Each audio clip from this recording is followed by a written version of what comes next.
Muy buenas, soy Sánchez Barrelao, profesor del Departamento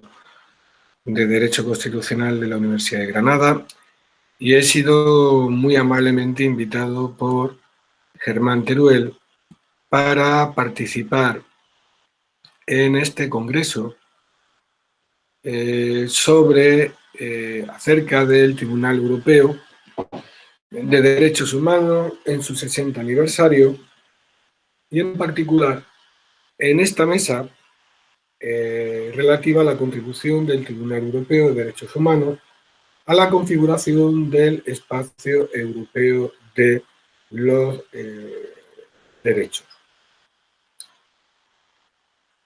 Era una contribución que en principio tendría que haberse practicado, realizado de manera presencial en la Universidad de Murcia, pero como consecuencia de la situación que nos encontramos con la crisis sanitaria del COVID-19, estamos recluidos en casa y, por tanto, mi intervención la remito en esta situación de confinamiento. Esto es relevante en particular porque, bueno, es una grabación, no soy muy ducho a realizar grabaciones, salvo las que estoy comenzando a realizar. Llevo ya algún tiempo para mis alumnos, para el mantenimiento de las clases en la Universidad de Granada, con lo que, bueno, si escucháis ruido, aparecen gatos, perros, pues perdonad, pero estoy en un espacio compartido, ¿vale? Bueno, vamos al lío, ¿no? A la tarea que me habían encomendado, que era pues participar en una mesa, en concreto, sobre la contribución del Tribunal Europeo de Derechos Humanos a la configuración del espacio europeo de los derechos, y que yo me voy a centrar en cómo el Tribunal Europeo de Derechos Humanos ha ido delimitando una serie de líneas rojas y en su potencial impacto en un derecho global sobre los derechos humanos. Vale. Ante la pregunta que me hacía Germán, ¿no? Que no me planteaba Germán, EUCOM, como entidad, ¿no?, que organiza este congreso. Ante la pregunta de cuál será la contribución del Estado europeo, del Tribunal Europeo de Derechos Humanos en la configuración del espacio europeo de los derechos, es que algunas dudas iniciales me surgen, ¿no?, al respecto de tal pregunta. Pues, sin perjuicio de reconocer desde ya el extraordinario impacto del Tribunal Europeo en la configuración, en la afirmación y garantía de los derechos contenidos en el convenio, hasta el punto de que hoy se llega a aceptar cierta dimensión y proyección constitucional del mismo, como nos recuerda García Roca en una reciente y magnífica monografía, ¿qué se entiende finalmente por espacio, por europeo y por derecho? Empezando por los derechos, y al hilo del anterior reconocimiento sobre el Tribunal Europeo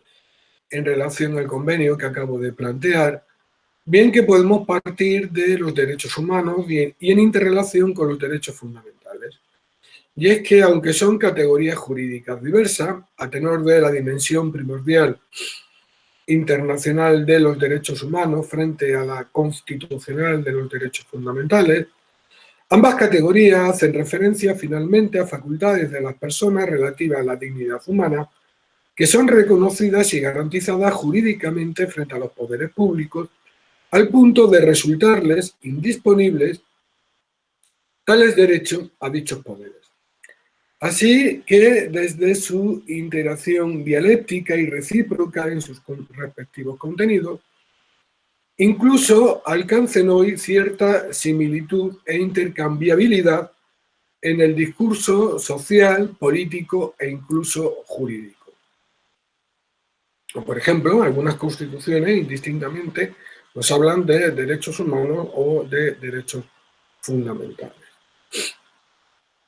Desde luego, mayores problemas nos plantea o supone, en cambio, que podamos entender por espacio como por Europa, pues sin perjuicio de que podemos llegar a resultados, según que entendamos por espacio y por Europa, podemos llegar a resultados compatibles, pues estos pueden diferir en sus potencialidades. Y es que no todo es resultado y meta al final, sino también planteamiento y camino, proceso y experiencia, como nos recuerda Paolo Rico. De este modo, en cuanto al espacio y desde el derecho, es que quepa, el espacio puede ser entendido como un mero espacio físico o marco territorial de regulación, de vigencia jurídica, de garantía jurisdiccional, o en un paso más, como un auténtico espacio o masa jurídico-normativa y de realización judicial. Y en relación con Europa, por otra parte, podemos entender ahora el espacio de cada uno de los estados que integran el Consejo de Europa como la misma suma de los anteriores territorios, su justaposición también con el espacio, con el territorio que formaría la Unión Europea, o incluso algo más y distinto. Por ejemplo, pensemos la posibilidad de una cierta equiparación entre Europa y Occidente. Con todo, y como nos diría nuestro querido Andrés Opeña en el florido pensil, nos faltan datos. Y cuando nos faltan datos, o bien presuponemos dichos datos, o intentamos despejarlos como si fueran una incógnita de una ecuación jurídica en la que hay más información de la que expresamente o aparentemente se nos ha aportado. Comenzando por el espacio, su caracterización como jurídico plantea una interesante perspectiva de partida, que es la de llegar a entender a Europa como un espacio normativo en tanto que regulador y garante de los derechos. De este modo, y siguiendo las tesis que ya existen en relación al derecho de la Unión Europea, a la consideración de la Unión Europea como un espacio jurídico, cabría entender el derecho europeo como una masa jurídica de articulación plural de normas de diverso origen siempre europeo que interactúan dialécticamente tanto a nivel normativo jurisdiccional y que tendrían como hipotético eje o epicentro precisamente los derechos, tanto humanos como fundamentales. Sin embargo, la pretenciosidad jurídica que esta visión supone y plantea, a nuestro entender, dos objeciones. La primera es que, reconociendo la importancia de los derechos fundamentales en el ámbito de la Unión Europea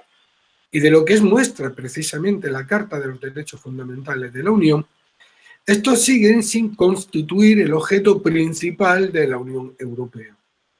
La segunda objeción, y de índole formal ahora, parte de la imposibilidad de sistematizar de manera efectiva y ordenamental dicha masa normativa plural, dado que, por un lado, los sistemas jurídicos de los Estados europeos, de la Unión Europea y del Consejo de Europa que entran en contacto responden a reglas de validez y eficacia diversa. De otro, no existen reglas ulteriores o últimas que den ordenación, unidad definitiva a las relaciones entre tales sistemas. Y por último, cabe a su vez otras relaciones con otras realidades y sistemas jurídicos que también vienen a interactuar con ellos, limitando entonces, y todavía más, su efectividad. Asimismo, no se puede olvidar, desde el seno de la propia Unión Europea, parece haberse torpedeado su desarrollo en relación a los derechos, a la sombra de la negativa del Tribunal de Justicia a que se ratificara el Convenio Europeo de Derechos Humanos, aun cuando esto estaba previsto en el propio Tratado de la Unión Europea, a la par que desde los propios Estados miembros del Consejo de Europa no termina de impulsarse toda la potencialidad que está detrás del protocolo número 16 al Convenio Europeo. Con todo, por supuesto que podemos hablar de una comunidad cultural jurídica y de valores en Europa, ya que reconocimiento compartido de contenidos jurídicos comunes y especialmente referidos a derechos y libertades, ¿sí? Las tesis de Heberle, como de un patrimonio común al respecto de los derechos, por ejemplo, y Soruso, e incluso de un metasistema, si bien asumiendo el carácter dinámico y útil del mismo, como también, por ejemplo, ha planteado Pedro Cruz. Y todo ello, además, desde una tendencia cooperativa interordinamental, dando lugar a la apertura de unos ordenamientos a otros. Más ello, sin perjuicio del impulso prospectivo y del enriquecimiento colectivo y sustantivo de tal concepción, por ejemplo, de nuevo con Rídola, de la que no dudamos. Con todo, insisto, a pesar de lo anterior, esta concepción carece de efectiva capacidad de resistencia normativa y, por tanto, jurídica ante regresiones como al respecto de su interacción con manifestaciones externas, según supone y se dan precisamente en el contexto globalizado. No en vano, dicho entendimiento jurídico europeo de los derechos, aun presentándose a modo de bloque, no solamente es que carezca de suficiente sistematicidad normativa, insistimos, con la que reducir eficientemente la complejidad plural que ello supone, de forma que las relaciones entre las diversas manifestaciones ordenamentales que lo integran son más expresión de un mero diálogo entre estas que de una auténtica articulación normativa. Y por tanto, si el entendimiento normativo constitucional en el plano estatal ha entrado progresivamente en crisis frente a la globalización, dada la capacidad que ésta tiene para limitar las políticas públicas en los estados,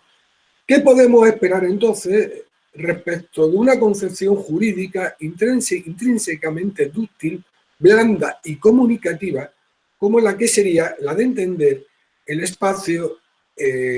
europeo como una masa jurídica en relación a los derechos y que he venido planteando en los minutos previos? Desde luego menos pretencioso, es, en cambio y ciertamente, la idea de espacio como simple lugar o marco físico de actuación o actividad normada, regulada al respecto de los derechos humanos y fundamentales y su efectiva protección. Postulándose con ella una aproximación así, más limitada y modesta en su conjunto que la anterior, es que quepa plantear, sin embargo, mayor capacidad garantista de los derechos en relación al Consejo de Europa y a la acción del Tribunal Europeo de Derechos Humanos. Y al amparo de esto, que quepa luego potenciarse un auténtico derecho europeo de los derechos humanos en forma de línea roja a nivel interno, europeo e incluso global en, digamos, la vía ya abierta hace años por Gordillo Pérez. En la previa configuración del espacio jurídico europeo de los derechos, en la que estos se presentaban como valores jurídicos compartidos, reconocidos y garantizados, por supuesto que la pigmentación roja que supone el Convenio Europeo y la jurisprudencia del Tribunal Europeo es muy intensa, pero no resulta jurídicamente indeleble. Y es que la pigmentación, ese rojo, que dentro de esa masa jurídica europea supone el convenio y la jurisprudencia del Tribunal Europeo, necesariamente interactúa dialécticamente con otros pigmentos, o por ejemplo puede ser el blanco en relación a la Unión Europea, la idea misma del valor jurídico mismo de integración europea. Y por tanto, el resultado, la eventualidad, no ya de líneas rojas, sino de líneas rosas. Líneas rosas que, aunque se nos presenten intensamente como rojas,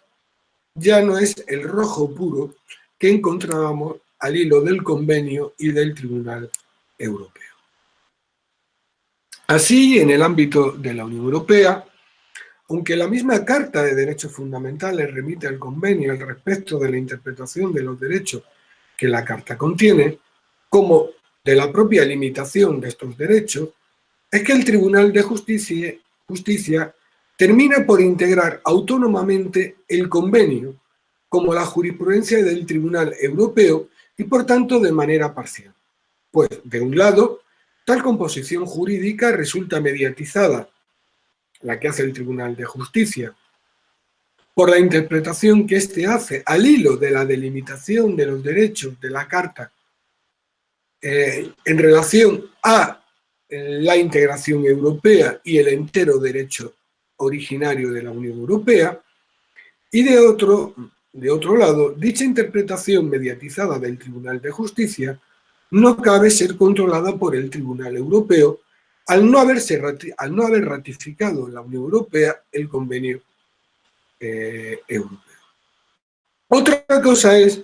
según vayamos a mostrar más adelante, que el Tribunal Europeo llegue a someter a cierto control, aun de forma indirecta, el derecho de la Unión Europea, en tanto que en su realización o aplicación por los Estados miembros, efectivamente, estos entren potencialmente en colisión con el convenio. A la hora de interrogarnos entonces, ¿qué entendemos por un derecho europeo de los derechos en el ámbito del Consejo de Europa? Es que quepa partir de su contraposición identitaria ante otros derechos sobre derechos, más de ámbito europeo, de forma que su identificación y sistematización venga a reforzarse internamente desde los derechos humanos en cuanto que eje exclusivo de este derecho, más sin perjuicio de sus relaciones, colaboraciones y contaminaciones con otros, donde los derechos juegan un rol fundamental, pero no llegan a gozar de la exclusividad en su objeto, como son tanto los derechos propios de los respectivos Estados, partes del Consejo de Europa, el derecho de la Unión Europea, dado que ordenamiento paralelo a aquel, como el mismo derecho global en materia de derechos humanos. Y con ello, a su vez, diversificándose la proyección espacial del Convenio Europeo como de la labor del mismo Tribunal Europeo, según que se plantee de manera directa o indirecta en unos y otros casos. De manera directa, la intervención del Tribunal Europeo de Derechos Humanos únicamente se da así sobre los derechos nacionales de los Estados parte del Consejo de Europa, pues solo estos se encuentran convencionalmente sujetos a la actividad jurisdiccional del Tribunal Europeo de Derechos Humanos. Y de este modo, que al respecto de la actuación de aquellos con relación a los derechos integrados en el Convenio Europeo, el Tribunal Europeo venga desde su origen, en diverso grado en el tiempo, a establecer líneas rojas a esto, ya que mínimo jurídico de reconocimiento, respeto y garantía de tales derechos por los mismos. A tales efectos, el Tribunal Europeo determina subsidiariamente, a tenor del margen de apreciación nacional, el alcance de los derechos integrados en el convenio según un entendimiento básico, pero también común compartido de estos, a la par que de una forma jurídicamente proefectiva ante los propios Estados en relación con los potenciales efectos de su sentencia, como incluso a nivel cautelar. Y todo ello, además, desde una reinterpretación por el Tribunal Europeo de los propios espacios estatales al extender su jurisdicción a cualquier territorio bajo la acción, intervención y dependencia de tales estados. Tan intensa capacidad jurídica del Tribunal Europeo sobre los Estados miembros del Consejo de Europa, más en perjuicio de su efectiva relación con estos, según su mayor o menor recepción luego a nivel interno de dicho control, como de su mera reconvención u oposición incluso, permite a su vez que las líneas rojas definidas directamente al respecto de los Estados miembros puedan, sin embargo, interactuar indirectamente ahora frente a terceros que actúen coadyuvantemente con ellos. El supuesto así, primeramente, de la propia Unión Europea, por cuanto que, y sin haber ratificado el Convenio Europeo, su derecho no solo limita la acción de los Estados miembros de la Unión Europea, sino que viene a imponerle acciones y formas de actuación, y con ello supuestos en los que estos estados, a la luz y sombra directa del derecho de la Unión Europea, pueden entrar en contradicción con el Convenio Europeo, violentando derechos amparados por este. Es precisamente el caso o el supuesto planteado en la sentencia del Tribunal Europeo de Derechos Humanos de 2011 relativo al asunto MSS contra Bélgica y Grecia, y en la que ambos estados fueron condenados por violación de las condiciones de detención y asilo, mientras invocaban haber actuado conforme a derecho y en el marco de la Unión Europea, en concreto el reglamento 343/2003, conocido como Dublín II, y con ello así viniendo el Tribunal Europeo de Derechos Humanos a establecer líneas rojas también y aún indirectamente a la propia Unión Europea, al punto de que la Unión vendría a sustituir el referido reglamento por otro, el 604/2013, conocido ahora como Dublín III. De esta forma, entonces, es que el Convenio Europeo interactúe dialécticamente no solo con normas de los Estados miembros del Consejo de Europa, sino con otras normas que les sean aplicables a los mismos Estados, en tanto que jurídicamente sujetas a ellas, y sobre las que en principio el Tribunal Europeo no puede directamente incidir. Ello a su vez nos permite abrir este análisis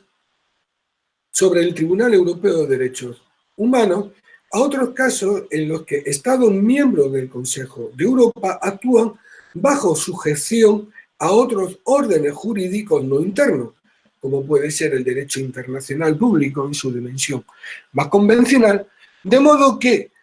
colaborando con terceros, pueden llegar efectivamente a vulnerar derechos del Convenio Europeo de Derechos Humanos. En esta dimensión habría que citar la colaboración de Estados europeos en los llamados vuelos de la CIA, dando lugar al tiempo a una batería de condenas por el Tribunal Europeo de Derechos Humanos a Rumanía, Lituania, Polonia e incluso a Italia.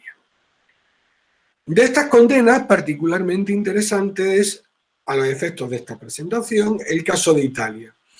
Pues en dicho asunto llegó a intervenir previa y directamente la Corte Constitucional italiana, invocando expresamente ideas de seguridad, integridad del Estado y además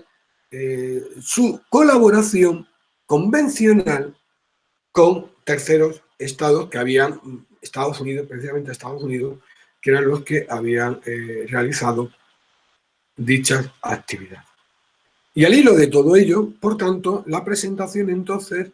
del Tribunal Europeo de Derechos Humanos como una garantía última de las libertades frente a un uso arbitrario de la razón de Estado, y no ya solamente por los Estados miembros del Consejo de Europa, sino por terceros Estados. Es así que la línea roja fijada por el Tribunal Europeo de Derechos Humanos a los Estados miembros del Consejo de Europa se proyecten o esbocen no solo como una malla o red de controles y límites al poder y al derecho de los Estados miembros del Consejo de Europa, sino, aun indirectamente, presenten también efectos frente a terceros no sujetos en principio al convenio, de modo que estos estados tiendan, consecuentemente, a abstenerse en un futuro a acciones en los espacios nacionales de los Estados miembros del Consejo de Europa que puedan poner en riesgo derechos contemplados en el convenio, por cuanto que tales estados pueden resultar potencialmente responsables de las mismas ante el Tribunal Europeo. Aun cuando dichos estados no quedan sometidos al convenio y al Tribunal Europeo, insistimos, sí que la potencial responsabilidad de los estados europeos puede venir indirectamente a limitar su actividad en los mismos, en cuanto que se desarrolle en espacios físicos bajo la jurisdicción de aquellos. Naturalmente, tales líneas rojas no quedan hoy solo bajo el monopolio del Tribunal Europeo de Derechos Humanos, como se ha demostrado también al respecto de la propia Unión Europea y la acción del Tribunal de Justicia. Por ejemplo, en el asunto Cádiz, recuérdese, en la que resultó afectada normas de Naciones Unidas. De este modo, es que con una y otras líneas rojas no solo se colabore en la conformación del referido espacio jurídico europeo en tanto que masa normativa y de garantía de derechos y libertades, sino en la delimitación de un espacio físico europeo en el que se reconoce y protegen las personas ante violaciones causadas también por poderes públicos externos, estatales e internacionales. Y a la luz de ello, entonces, que se proyecten o reflejen dichas líneas rojas hacia el exterior de dicho espacio y, por tanto, de manera universal, en cuanto que condicionamiento jurídico para poder operar dentro de Europa y a modo de auténticos contralímites ante esos otros ordenamientos jurídicos al respecto de los derechos humanos. Pero líneas rojas, no se olviden, originariamente al respecto de los Estados miembros del Consejo de Europa, lo cual resulta hoy especialmente relevante frente a la crisis del COVID-19 y al relativismo que la excepcionalidad constitucional supone aún desde la más estricta proporcionalidad. Y es que, y para terminar, de indisponibilidad, de esencialidad de los derechos finalmente hablamos, ante una cambiante y amenazante realidad que exige sacrificios colectivos e individuales. Y entonces, claro, aún así, de línea roja. Gracias.